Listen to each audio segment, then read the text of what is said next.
So we're just going to get these things labeled, and then we're going to look at the models, and that's what we're going to do here. So you should have this next on your sheet, so take a second and pause that. We are going to be drawing on this one and adding a few more things.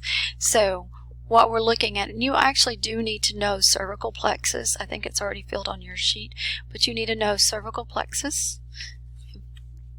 as well, your brachial plexus, your lumbar plexus, and your sacral plexus. So what a plexus is, again, pause me if you need to.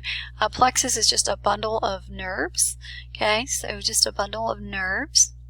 It's a network of nerves that lead to a certain area. So, for instance, brachial plexus is a bunch of nerves that are bundled together that are going to go down your arm. They're going to have like a common goal. So they're helping you to write and throw balls and etc. So your lumbar plexus coming out of your lumbar vertebra are going to go in your lumbar region, and then your sacral plexus is going to head towards your leg area. So these should be really easy. Cervical is going to be going up into your head region, etc. So up in the cervical spine area, you got your cervical plexus. Further leading into your arm, brachial plexus. Then you've got your lumbar plexus over by your hips and your iliac crest, if you want to use those terms. And then as we go further down into the sacrum, you're going to get your sacral plexus, and that's where that sciatic nerve and stuff is. So what I'm going to do now is actually draw on this one and then let you look at a better picture in a moment. But on the model, you have a gang of ganglions that are making a chain really close to yours. So I'm just drawing these little, but what these are ganglions. So technically they're ganglia because it's plural. So and it's really close to your spinal cord. So I don't know if lecture you've talked about your sympathetic and your parasympathetic nervous system.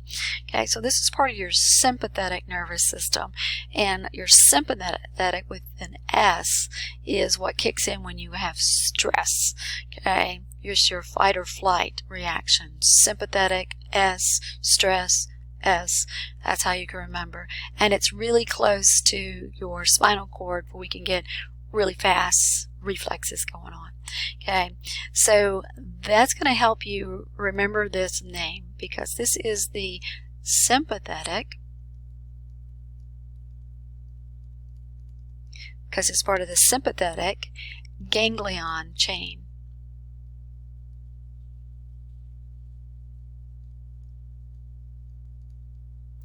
I think it's ganglion. Let me check on my piece of paper. Yeah, ganglion chain.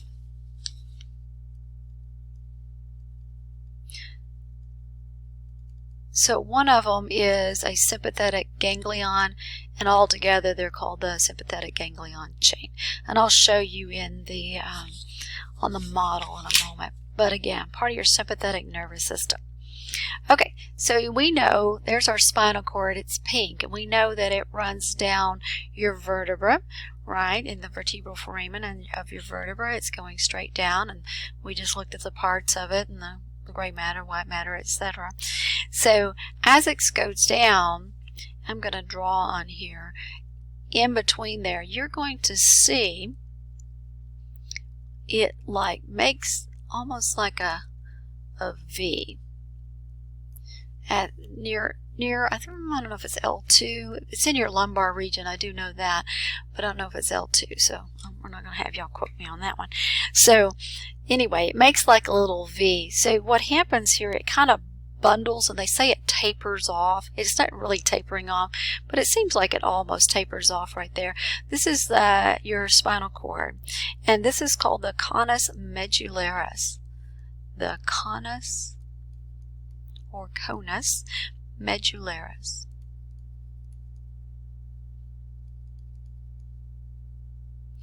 Medullaris.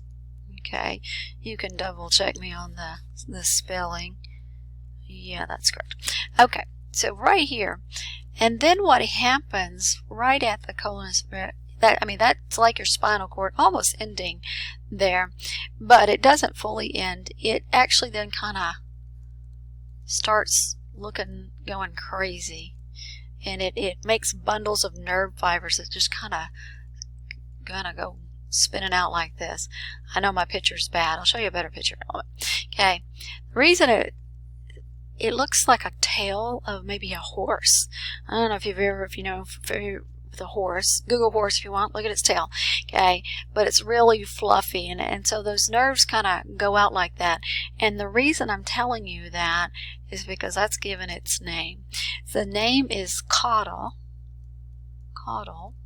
Caudal means tail, C-A-U-D-A-L, and then it's a horse, so the scientific word for horse is equine, and so this is equina. That's a Q, by the way, E-Q-I-N-A, cauda equina, basically horsetail is what it is.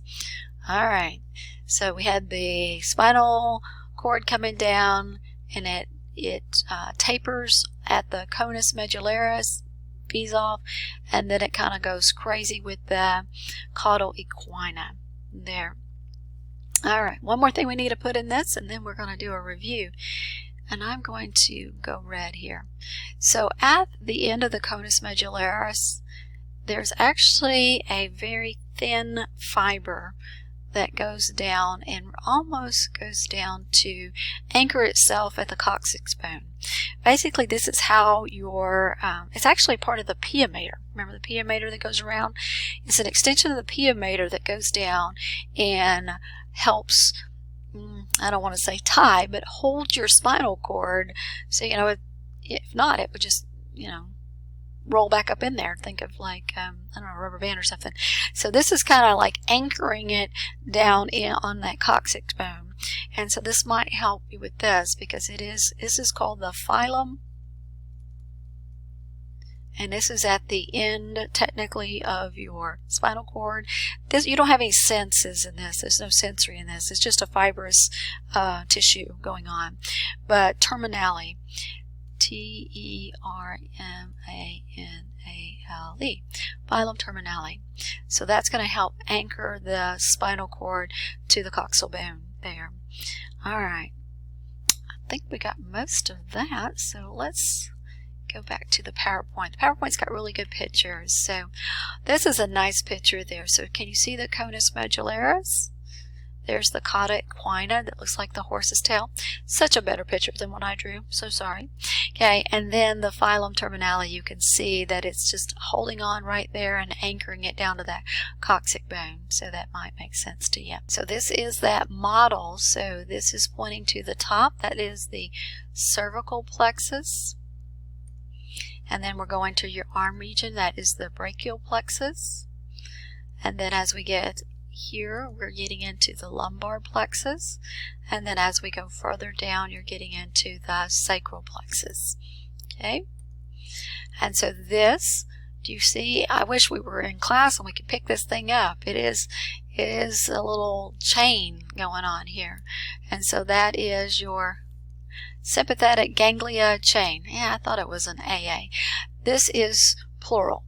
We're not going to get tired of that, but this is the plural. So if we're talking about all of them, it's a ganglia. One single one is a ganglion. It'll be okay. If it marks you wrong on the quiz, I'll correct it. Ganglion, ganglia. Not going to get caught up on that. All right. So, and do you see where it's making a V there on the model? And it's like, it's where it's tapering in. That is the conus medullaris. And there is that horse looking thing there. Do you see the horse? That is the cauda equina. I misspelled. So it's cauda equina. -1 for me. Okay, correct your thing. There is no L. Cauda equina. I don't know why I put an L.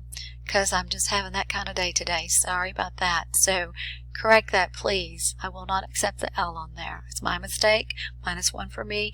But now I'm asking you to correct it. Okay. So then, I don't know if you can see, but there's a string that's going all the way down. So it's dead center in that. So we just got it pointing down here. So if it points down here or it's attaching to the coccyx bone, you will know that's the phylum terminale.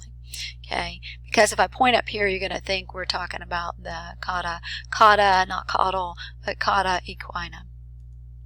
All right, that is it.